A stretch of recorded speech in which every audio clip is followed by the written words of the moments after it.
les partenaires du groupe SEB doivent être en mesure de les accompagner dans un premier temps sur la majorité des plaques géographiques où nous sommes présents. Ça, c'est un prérequis. Un prérequis qui fait l'actualité quasiment tous les jours aujourd'hui, c'est la sécurité.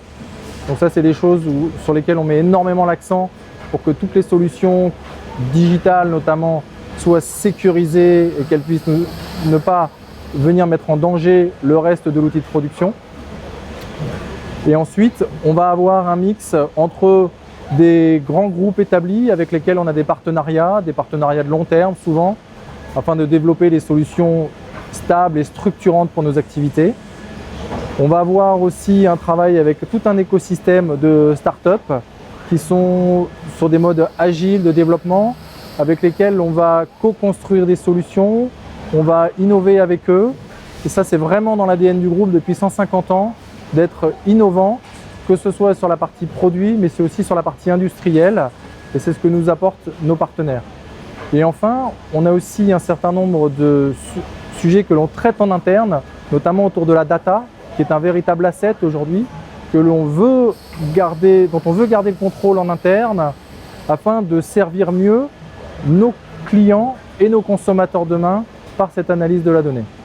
Ambroise Ghesquière le dit, l'importance dans l'écosystème, c'est la mise en relation et la confiance qui va être mise dans cette relation. Alors l'industriel doit être conscient que pour ouvrir finalement et partager ces données, la question de la fiabilité, de la robustesse, donc de la confiance qu'il met dans l'infrastructure réseau est primordiale.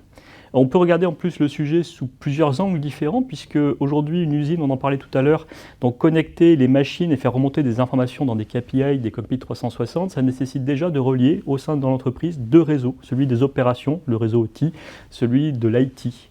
Voilà. Et puis si on regarde le champ maintenant tourné vers l'extérieur, clients, fournisseurs, partenaires, eh bien on va relier deux IT. Et puis on peut imaginer dans un futur pas si éloigné que ça, que peut-être on reliera aussi l'OT du fournisseur avec l'IT du client final.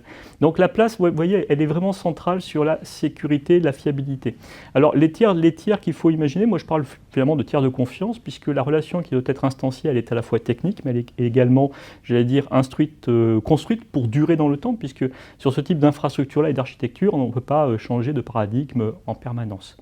Et puis il est à noter aussi que dans ces écosystèmes maintenant connectés, il faut être en capacité aussi, au-delà de la connexion, finalement de la connectivité, d'être capable d'écouter sur ce réseau-là ceux qui circulent, les signaux faibles.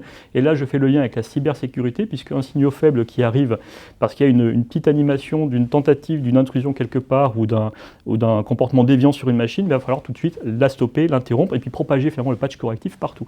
Donc c'est ça finalement le rôle dans le futur de ces interactions au niveau du réseau, de ces opérateurs du réseau qui vont devenir de plus en plus, on peut l'imaginer, globaux vu la portée du sujet.